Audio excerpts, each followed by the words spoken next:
Hi, my name is Anidra, and I go to school here at Glendon. I'm studying international studies. I live in Etobicoke, actually, in Rexdale, and I live with my parents. Well, my dad went to university in Germany, and my mother went to Cornell University in America. My mom works as a hospitality officer, and she's an entrepreneur also. So she owns like her own businesses, and she does her own thing. And my dad is a mechanical engineer. What else? Yeah. What do you know about Canada's unemployment rate? So for now, I know that Canada is low in employment for, like, especially us as a youth. I know that's hard for us, especially to find jobs after university, because it's basically hard. The jobs out there is mostly for like older generation, and they're looking for people who have like more experience and like a bachelor's degree or something like that. Are you currently unemployed? I am currently unemployed. I'm a full-time student, so yes. Have you handed in dropped resumes in stores, online, in person? I feel like I've dropped my resume almost everywhere in Toronto, basically, even outside of Toronto, unfortunately. But yeah, I feel like it's really hard to find a job. I don't know why though, but yes, my resume is in a lot of places, online and even in stores, everything. How long have you been looking for a job? I've been looking for a job for about a year, or like after the summer, basically. Yeah. Tell me more about your volunteer experiences and work experiences. So I volunteered at the Rexdale Health Center, and we dealt with kids who needed help, and we also dealt with adults as well, those who just needed medical assistance. I also worked with the March of Dimes Canada, which helped physically and mentally disabled Canadians, those who couldn't walk for themselves or even talk on their own. So yeah, that's my past experience.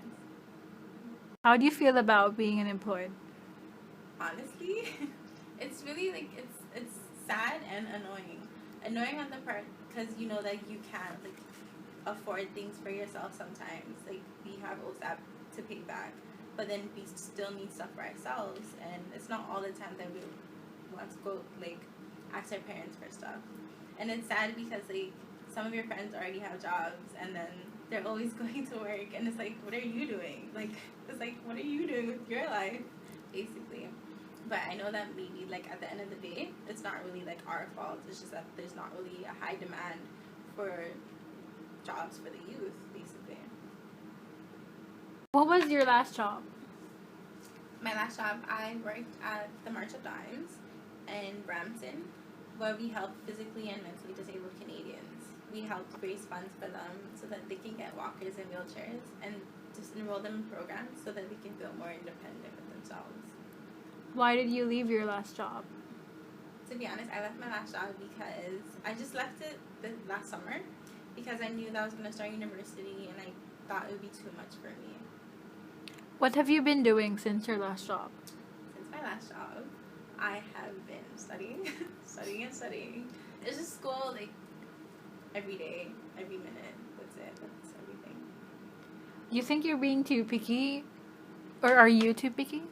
I think I am being too picky in some sense because, to be honest, I feel like I just want a job that's gonna lead me towards my future aspiration and something that's gonna help me.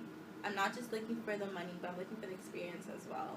So if I work some place that I'm not gonna learn anything, I feel like what's the whole point? Like I'm looking for the money, but I also need good experience towards like my future aspiration. What are the most frequent and annoying questions people have asked you because of your unemployment? So, because I don't have a job, people always ask, how are you going to pay off OSAP? How are you going to buy this? And how are you going to like go on vacation? How are you going to have fun? Those are like the most annoying questions. Like, yes, I don't have a job, but I know that something will come up soon, hopefully. But yeah, those are the questions that people always ask me.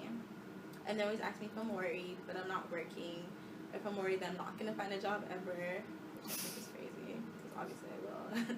But yeah. What are your options if you cannot get a job after university? So if I can't get a job after university, I think I would have to settle unfortunately. I settled for like maybe a low income job or just something to keep me going, just something to help me financially, like to pay bills or to buy food and stuff like that. But then I think I would also maybe go back to school for something else, something that is more in demand, something like a job which is more needed, right? That's what I think. Will you ever go back to school again to pursue another degree or for a lower paying job, and why? Not for a lower paying job, but maybe for a job that's like more high in demand, something that I think is needed in like every day as compared to something else. Like for my field, I want to do international law. That's the ultimate goal. But then again, there's a need for corporate lawyer or for family lawyer, something like that. So maybe I would go back to school just to pursue a different degree in something else, but never for a lower